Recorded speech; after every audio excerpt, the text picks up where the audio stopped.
Alors, je me suis arrêtée en bord de route parce que j'ai vu cette merveille là. C'est super joli. On va essayer d'y arriver.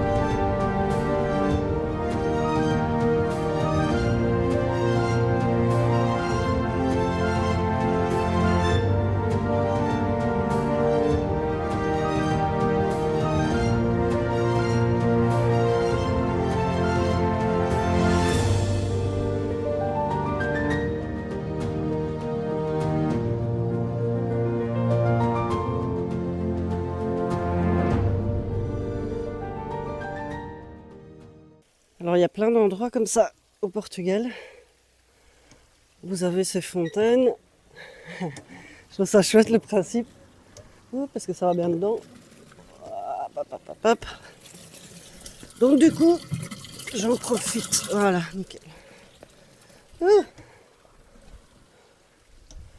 Pour remplir les bidons, mais ce n'est pas de l'eau potable. Donc je l'utilise que pour les douches, la vaisselle, etc. Nettoyer. Mais on ne peut pas la boire ni cuisiner avec. Je ne vois pas si c'est rempli. Dommage qu'elle ne soit pas potable. Ok, c'est bon. Vous trouvez ça quasi dans tous les villages. Bon, je crois que je vais pas pouvoir faire la petite bouteille parce que ça va être difficile de... Hi, ça déborde. Ça va être difficile de viser juste. Parce qu'ici, le trou, il est grand. Mais pour la petite bouteille, ça n'ira pas. Tant pis.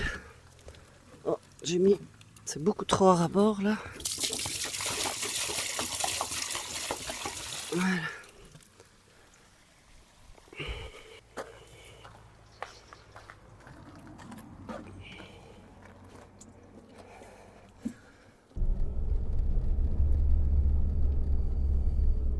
Bon bah bonjour et bienvenue dans cette nouvelle vidéo. Voilà, on vient d'arriver dans le petit village de Mertola, qui est un petit village blanc également, comme quoi il n'y en a pas que en Espagne.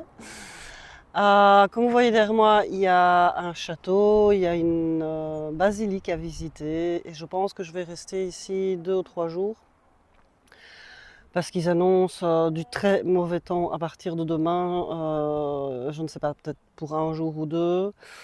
Et en fait, ici, il y a un Lidl où il y a des emplacements pour camping-car gratuits et qui sont couverts. Donc je me dis que ça peut être très sympa en cas de forte pluie. Donc voilà, je profite maintenant qu'il fasse beau pour visiter. Et ben comme d'hab, je vous prends avec. Bon visionnage. Je suis en train de traverser le pont qui passe au-dessus du fleuve Guadiana. Voilà ce que ça donne de ce point de vue ici, c'est super joli. Là-bas au milieu, on voit le petit insigne du Lidl. Bon, à mon avis, je passerai ma journée de demain. Mais le cadre est quand même juste incroyablement joli. Voilà. Bon, on dirait que les nuages sont déjà en train d'arriver. Donc je vais me dépêcher pour aller visiter tout ça.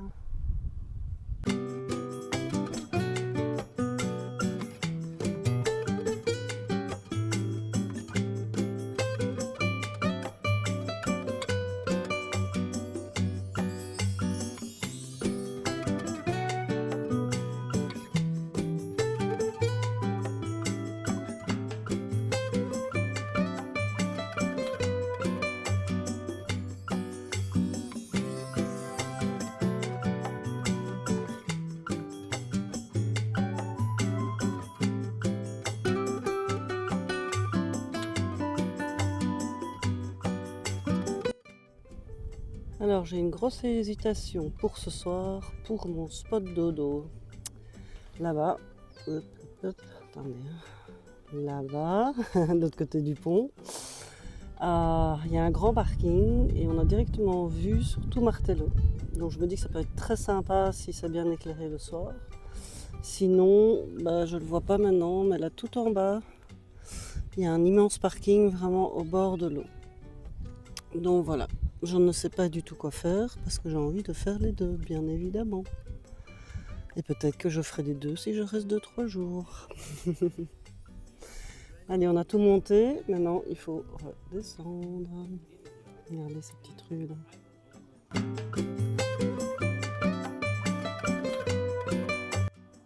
Vous voyez, le parking est juste là.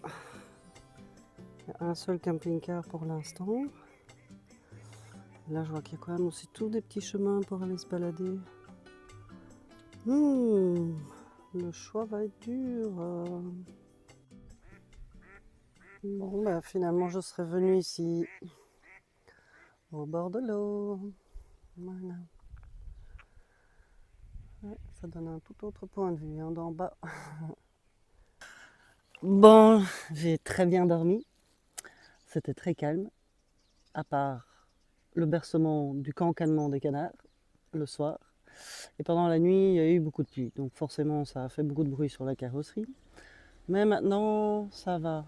Il fait pas beau, mais il ne pleut pas, ça c'est le principal. Donc j'ai décidé de quand même continuer ma route, parce que j'ai encore plein de choses à voir. Et que voilà, j'ai vu pas mal ici. Donc j'ai envie de continuer à bouger. Donc je vous dis rendez-vous au prochain spot.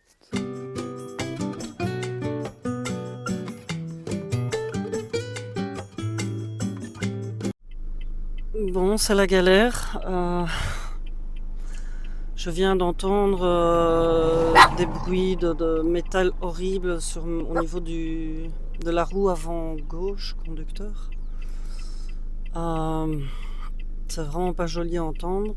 Je n'ose pas rouler, en même temps je suis un petit peu au milieu de nulle part. J'ai 26 km avant le prochain mécanicien. Donc je vais mettre mes feux de détresse. Et je vais essayer de rouler le plus calmement possible jusque là-bas. Parce qu'ici, là où je suis, il n'y a rien du tout. Bon, quand je roule comme ça à plat, tout droit, il n'y a aucun souci, il n'y a pas de bruit. Mais dès que je prends un virage un peu à gauche ou des petites bosses, le bruit revient, quoi. Donc espérons que la route soit bonne jusqu'au garagiste. Bon, je vais arriver là dans 400 mètres. J'avoue que je suis un petit peu crispée là. 26 km à du 30 km/h. Bon, heureusement, la route était en bon état et j'ai pas dérangé trop de monde sur la route. Un peu de bonheur dans ma malchance. Bon, parce que le garage est fermé. J'ai eu le garagiste au téléphone. Il m'a dit qu'il serait là d'ici 10-15 minutes. J'espère que c'est rien de grave. Le bruit, il l'a fait quand même quelques fois, mais c'est vraiment quand je prends des trous. Donc pas du tout quand je tourne. Donc voilà, j'espère que c'est vraiment rien de grave, ou en tout cas qu'il trouve le problème et qu'il sache le réparer assez rapidement. J'avoue que c'est pas très rassurant parce que quand c'est au niveau des roues comme ça, on a toujours peur que ça se bloque et qu'on n'ait plus de direction ou que peu importe. C'est pas ce qu'il y a de plus rassurant en tout cas de rouler avec un bruit pareil. Voilà, plus qu'à attendre un petit peu maintenant. Bon, le garagiste est arrivé. Apparemment, c'est pas vraiment un garagiste. Je sais pas ce qu'il fait parce qu'il dit que c'est pas sa spécialité. Il a regardé. Il a regardé un truc où il m'a dit a priori c'est safe mais conduis doucement. Donc il a appelé déjà un autre garagiste, un autre mécanicien qui est à 2 km 7. Donc je vais aller jusque là. Bon, il est parti faire un tour avec la voiture. Rouler vite, ça sert à rien, il faut prendre des trous. Bon, heureusement, il parle un peu anglais. J'ai hâte qu'il revienne là et qu'il me dise, qu'il sache ce que c'est. Bon, sans vouloir être pessimiste, si je dois rester ici, au moins j'ai un Lidl tout près. Voilà, je suis sur le parking du Lidl qui était pas loin du mécanicien là. Il a chipoté, je dirais, pendant Ouais, peut-être une heure et demie facile. Il me dit qu'il a réparé le problème. Il me dit que c'était un jeu qu'il y avait dans le boîtier de direction, mais qu'il n'y a rien de cassé. Qu'il a tout refixé comme il fallait. Et que maintenant, bah, c'était reparti pour belle durée et que c'était safe, aucun problème. J'avoue que j'avais très peur que ce soit les rotules. Lui m'a dit non, que c'était juste au niveau de la crémaillère, que c'était pas très bien fixé. Enfin bon, c'est pas évident parce qu'il parlait anglais mais pas hyper bien. Et bon, comme moi, tous les termes techniques et tout ça, c'est pas toujours évident. Donc là, on a fait Google Trad portugais-français. Donc c'est ce que j'ai compris. Enfin bon, dans tous les cas, il m'a dit que c'était safe, que c'était réparé, que je devais plus m'en soucier. Voilà, bon bah après ces petites péripéties là, on continue la route. Et voilà, j'ai complètement changé de décor, j'ai changé d'endroit. Seulement rien ne se passe comme prévu. Le temps est un petit peu dégueulasse. Ma journée d'hier a été relativement compliquée. Euh, donc je ne suis pas dans un village parce qu'on n'y voit que dalle. Je pense que sur la route, on a une visibilité de même pas 50 mètres. Voilà le petit spot que j'ai trouvé en urgence hier soir. Oups là. Et maintenant, en fait, la priorité, c'est lavage de cheveux. Il est grand temps. Donc, c'est parti.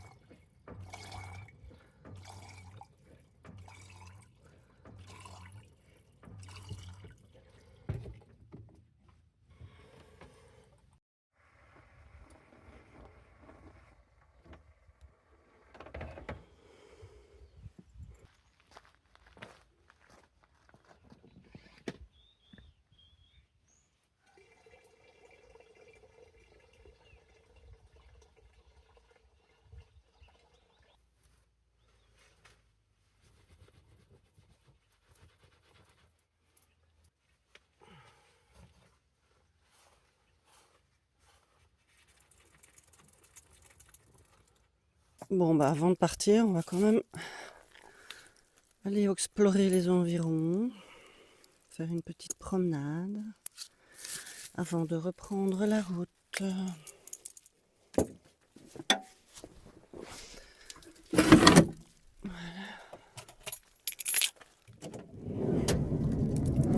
Hop, allez mon chichi. Hop.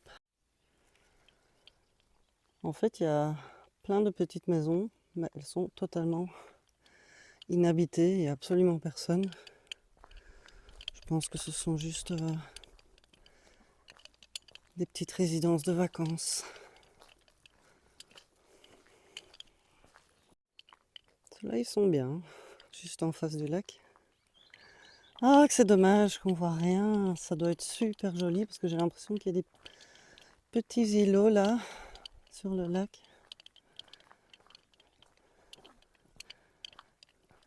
Et là-bas, je sais pas si vous voyez, en fait, il y a table de pique-nique, etc. en dessous de l'arbre. En fait, il y avait moyen de venir ici avec la voiture, mais voilà, il y a quand même pas mal de boue. J'ai pas trop envie de prendre de risques. Et puis comme je suis arrivée hier soir très tard, j'y voyais de toute façon rien du tout. Un peu comme maintenant. Bon, vous voyez, j'ai en fait le lac derrière moi, un peu partout, tout autour de moi. On voit vraiment que dalle. Bon, concernant ma journée d'hier, c'est une de ces journées que tout le monde connaît, où il n'y a rien qui va. Donc j'ai démarré le matin, comme vous avez vu. Il faisait pas super beau, mais voilà, il y avait espoir normalement que le temps s'améliore. Et en fait, je voulais aller voir une cascade pour laquelle je devais faire quand même 20 km de détour. Et en fait, je suis arrivée au parking. Il pleuvait, il pleuvait, il pleuvait. J'ai vu le chemin de randonnée qui avait l'air très compliqué. Il était plein de boue et il pleuvait très fort. Donc voilà, j'avais décidé de pas y aller. Pas que c'est le problème de se mouiller, mais c'est surtout le problème après, vous connaissez en van life, de tout sécher après et voilà, quand on accumule plusieurs jours de pluie, on accumule les chaussures trempées, les pulls, les vestes trempées et pour faire sécher tout ça, c'est à chaque fois galère. Donc j'ai décidé de pas m'aventurer dans ce chemin qui avait l'air vraiment, du tout terrain, si je puis dire et suite à ça, donc ça c'était le premier flop, on va dire, le deuxième flop, c'est que j'arrive dans un village et là, tout à coup, j'ai plus de réseau du tout, mais plus rien, plus rien, plus rien. J'ai essayé d'allumer et d'éteindre mon GSM, de mettre en mode avion et cetera. Bref, je vous montre ça en images. Bon alors ça fait une demi-heure que je me balade dans le petit village ici, très mignon, mais je me suis aperçue que j'avais plus de réseau du tout. Je ne vois même plus en fait le nom de mon opérateur sur le GSM. J'ai pas d'internet, j'ai rien du tout. Donc ici, par chance, il y a plusieurs petites shops là. J'ai pu choper un peu de wifi et je vais essayer de téléphoner en fait à mon opérateur. Je suis chez Orange. Il n'y a pas de boutique Orange ici tout près. Le prochain est à Lisbonne, donc c'est relativement loin. Mais le souci c'est que je dépends tellement d'internet. J'ai même pas de GPS en fait si j'ai pas d'internet. Donc c'est fou comme on peut être accro à internet. Ouais, non, en fait, oui, oui, non, c'est sûrement pas un problème au niveau du téléphone parce que j'ai deux téléphones et j'ai changé la carte SIM de téléphone et ça ne fonctionne pas non plus. Donc voilà. Ah, vous pouvez vérifier ça. Ouais, ben moi je sais même pas voir en fait quel opérateur est à disposition vu que je suis maintenant uniquement en Wi-Fi. Ok, je patiente, ça va, merci. Ouais, ben on va faire comme ça alors, hein, ça va, je vais rester ici où il y a le Wi-Fi au cas où et je vais tenter de changer. Ça va, merci, merci beaucoup, bonne journée, au revoir.